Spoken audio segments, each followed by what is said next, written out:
Sup? So, I had some bad news on Monday from my neurologist, and the day started out really, really well because I was in the least amount of pain that I'd been in for months. In fact, I'd say that I wasn't in any pain at all. And I thought, finally, I'm starting to kick this thing's ass. And then the appointment with my neurologist came. Um, I told her what had been going on and how I'd had to go and see my GP and ask them for steroids because I still hadn't seen the nurse because she was off sick. And there's only one nurse on the island and no neurologists. They come over from Southampton. Sorry, I'm still ill. And yeah, she wasn't very happy with me, or rather my disease, and she wants me back under the care of the neurological centre in Southampton, and she wants them to see me as soon as possible to discuss going on to DMDs, which are disease modifying drugs, and they're sorry, they're not that great. They can be quite nasty. Like this cough. Basically, if they if they work, what they're supposed to do is make your relapses less frequent and slow down the progression of the disease. And that's if they work. But with that comes side effects and possible complications. And there's also the practicalities of DMDs because they are all intramuscularly injected every day. Except there is one that you can do once a week, but most of them are injected every day. Now, injecting myself every day, making it up and then injecting myself with a 3-year-old running around, it's not going to be easy.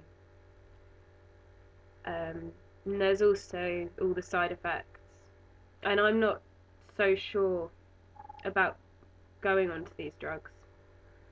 There are people that refuse it and just ride the disease out, and I still don't know what I want to do.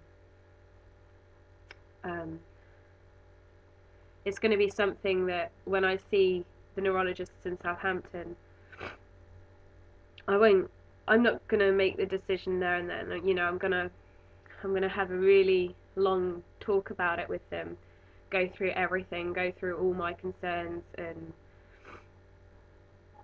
try and work out. I mean, of course I don't want to go onto them, but if they think that's best for the progression, the way my disease is progressing, then I'm going to have to seriously consider it. But I don't know what I want to do.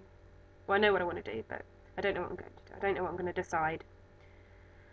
And then came something that I'd been semi-expecting, but it's still not very nice to hear it. My neurologist thinks that it is highly probable that the type of MS I have is primary progressive, which is the worst kind of MS. Basically, it means you're not okay, and then you have a relapse, and then you're okay for a little bit, and then you have another relapse. Some people go years. Some people only ever have one attack in their lives. But what the most common, or what a normal kind of MS is. You have a break and then you have a relapse and then you have a break and then you have a relapse. But with with primary progressive MS, you generally don't get better, and you just very, very slowly get worse and worse and worse. So that wasn't a very nice thing to hear, even though I'd been semi expecting it. Like, in the back of my mind, I sort of knew, the fact that I hadn't really got over my first the big attack I had back in October, and the symptoms and niggles that I'd been having, you know, I don't get a break from them. And this past week is the best I have felt for months and months since before my attack. And if it wasn't so cold, I'd probably be considering going for, a run, working out, stuff like that. That's how much different I feel. That's because I'm having a very good few days. Very, very good few days. I know that tomorrow I may wake up and, I'm back to square one. My sight could go again. I could be paralysed. I could wake up paralysed. But yeah. I've just realised I left TweetDeck running while I'm recording this. Sorry. So yeah, let's just turn that off. So yeah, that was my Monday. Not very good news at all. And I've been trying to come to terms with it and figure out, in terms of like my head, it's all about my head really. Where I go from here mentally, because I haven't coped with the news very well. I'm not gonna lie, because there's all the concerns with Dylan and stuff like that, and then there's the day-to-day living with it, and like my neurologist said that I've got to really calm down and not get so stressed out and really try and chill. But it's hard not to get stressed when you're in financial shit like I am at the moment, and it's very difficult for a normal, fit and healthy person to find work at the moment, especially here. But for someone who has to have very specific hours because of childcare, yeah, I can only afford to send Dylan to school for a certain amount of time a week. So there's finding a job that would accept that, flexible in case Dylan's sick, and also flexible in the sense that, I have to tell them I have multiple sclerosis. I have they have to know, and for someone to be willing to take someone on that could be out of work suddenly for months, it's a big ask.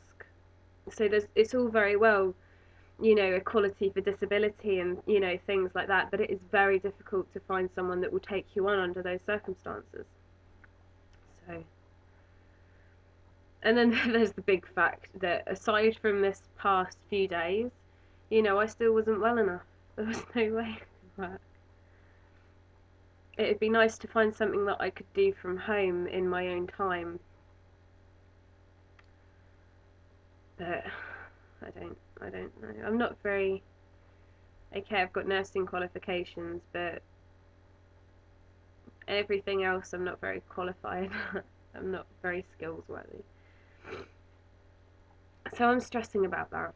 Of course I am. And then there's stressing about the actual disease itself. I've been trying to find a way to just cope with it at the moment, cope with the news, and just come to terms with it.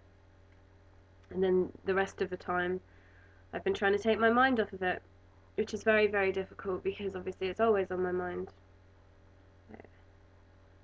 I don't know. I don't know what more I can do to try and take my mind off of it. I'm trying. So, yeah, that's my bad news. Nothing else really has happened. But yeah, that's that. So I don't know. She said that she's going to. My neurologist said that she's going to get the people in Southampton to see me as soon as possible. So hopefully I'll be hearing from them soon. I've had an appointment through today with the the island's MS nurse at long last, because she's back off of sick. So yeah, I can talk to her about things like disability benefits and things like that before before the government gets rid of them. But yeah, that's my life. Nothing else to report really. That's what's been going on. That's what I've been stressing about. That's what I've been upset about. Um, yeah. But I will say thank you to everyone that did know about this. You know, the messages of support I've been getting have just been, you know, I can't thank you enough for people that have sent me all their well wishes and stuff like that. Um, it's been keeping me going really. I dread to think what kind of a state I'd be in mentally if it wasn't for Dylan, because he really is, you know, he's keeping me, he's the reason I get up in the morning, you know, he's the reason I do stuff, and he's the reason why I've got to keep trying to kick this thing's ass. But it's it can be really hard to stay focused sometimes, especially when you get news like I've just had. So, but yeah, like I said, I'm trying, and then there's nothing more I can do really. So, I shall report back if anything else significant happens, or if I can find out anything else to talk about, because that's all I seem to be talking about lately is this. This is me now, I guess. So I shall catch you guys later.